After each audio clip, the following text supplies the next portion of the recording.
Good morning बच्चों। आज हम लोग गृह सज्जा के कलात्मक सिद्धांत के बारे में पढ़ेंगे। अध्याय 4 का है, जिसमें हम लोग पहले पढ़ चुके हैं कि घर की सजावट क्या है और घर की सजावट की क्या उपयोगिता है एवं क्या महत्व है, उसके बारे में हम लोग पहले जान चुके हैं। आज हम लोग गृह सज्जा के कलात्मक सिद्धांत को पढ़ेंगे। गृह सज्जा का कलात्मक सिद्धांत जो है, गृह सज्जा जो एक और व्यक्ति के सौंदर्य बोध एवं कलात्मक रुचि पर आधारित है, तो दूसरी ओर यह अपने आप में एक पूर्ण रूप से व्यवस्थित कार्य भी है। अर्थात गृह सज्जा कलात्मक अभिरुचि एवं सौंदर्य बोध का समन्वित रूप है। गृह सज्जा कला एवं विज्ञान दोनों का सम्मिश्रण है, जिसमें कला आदर्श को प्रस्तुत करती है तथा विज्ञान उन आदर्शों को की प्राप्ति का मार्ग दर्शाता है। गृह सज्जा की प्रक्रिया कुछ विशेष सिद्धांतों पर आधारित है, जिसके बारे में आज हम लोग जानेंगे कि पहला सिद्धांत जो इसका है वो है अनुरूपता। अनुरूपता क्या है? किसी भी वस्तु या विचार की कलात्मकता के लिए अनुरूपता का होना आवश्यक है।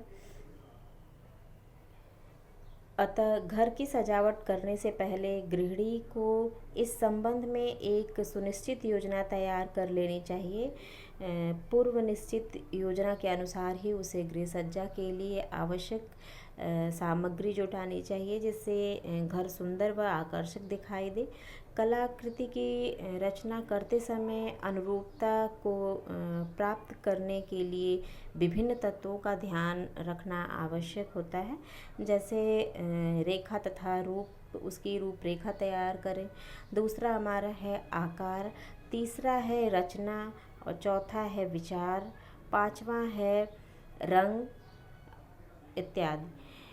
जब किसी कमरे की साज सज्जा में अपनी आपसी समानता दिखाई देती है तो वह अनुरूपता का एहसास होता है। उत्तम सजावट के लिए किसी भी कमरे के आकार तथा उसमें रखी विभिन्न वस्तुओं की रंगाई पुताई आदि में आपसी सामंजस्य होना चाहिए। कमरे के रंग तथा फर्नीचर के कवर, पर्दों तथा गद्दों आदि के रंग में भी सही तालमेल होना चाहिए। ऐसा होने पर कमरे की में जो अनुरूपता का आभास होता है। दूसरा हमारा है, इसी में है संतुलन। संतुलन कला का वह सिद्धांत है जिसमें सामग्री संयोजन में समतुल्य आती है। इसलिए कलात्मकता की प्राप्ति के लिए सामग्री के संयोजन में संतुलन बनाना आवश्यक होता है। इसके लिए किसी भी वस्तु को केंद्र मानकर उसके चारों ओर विभिन्न वस्तुएं रखकर हृदय स्पर्शी प्रभाव उत्पन्न किया जाता है। ऐसी व्यवस्था संतुलन की व्यवस्था कहलाती है। या हम लोग इसको इस तरह से भी व्यक्त कर सकते हैं, संतुलन ऐसा आरामदायक प्रभाव है जो रंगों तथा आकृतियों को केंद्र के चारों ओर इस प्रकार रखकर प्राप्त किया जाता है कि केंद्र के प्रत्येक ओर एक समान आकर्षक बना रहे। संतुलन को मुख्य दो भागों में हम लोगों ने बांटा है। पहला है औपचारिक संतुलन और दूसरा अनौपचारिक संतुलन।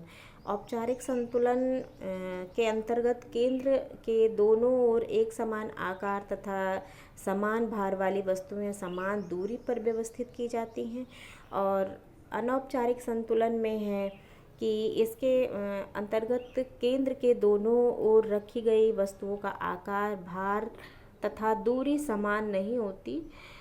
आधुनिक सजावट में प्रायः आकर्षण की दृष्टि से अनौपचारिक सजावट में प्रायः आकर्षण की दृष्टि से जो हम लोग सजावट करते हैं वो अनौपचारिक संतुलन का को अधिक प्रभाव वहाँ पे दिखता है। आजकल परिस्थितियों एवं रुचि के अनुसार गृह सज्जा के अंतर्गत दोनों ही प्रकार के संतुलनों को व्यवहार में लाया जाता है, क्योंकि केवल एक ही प्रकार के संतुलन से निरस्ता एवं शुष्कता उत्पन्न होने लगती है। इसलिए हम लोग दोनों अनौपचारिक और औपचारिक दोनों प्रकार के संतुलन का उपयोग हम लोग करते हैं। उसके बाद हमारा आता है अनुपात। अनुपात भी गृहसज्जा का एक महत्वपूर्ण सिद्धांत है। कोई भी वस्तु गृहसज्जा के अंतर्गत आकर्षण व सुंदर लगे, इसके लिए आवश्यक है कि उसका अनुपात समान हो, तभी उसका रंग, रूप तथा आकार सुंदर लगेगा। कमरे के आकार के अनुसार फर्नीचर, अलमारी तथा जो भी सजावटी सामान रखना समानुपात कहलाता है। बड़े आकार के कमरों में छोटे कमरों में बड़े आकार का सामान रख देने से कमरे का जो आकर्षण होता है वो कम हो जाता है। यदि फर्श बड़ा है तो उस पर बीच में कालीन बिछाकर 2 सोफ़ा तथा सेंटर टेबल रखा जाना उचित रहता है, जबकि छोटे आकार के कमरों में केवल 1 सोफ़ा या टेबल रखना ही पर्याप्त होता है।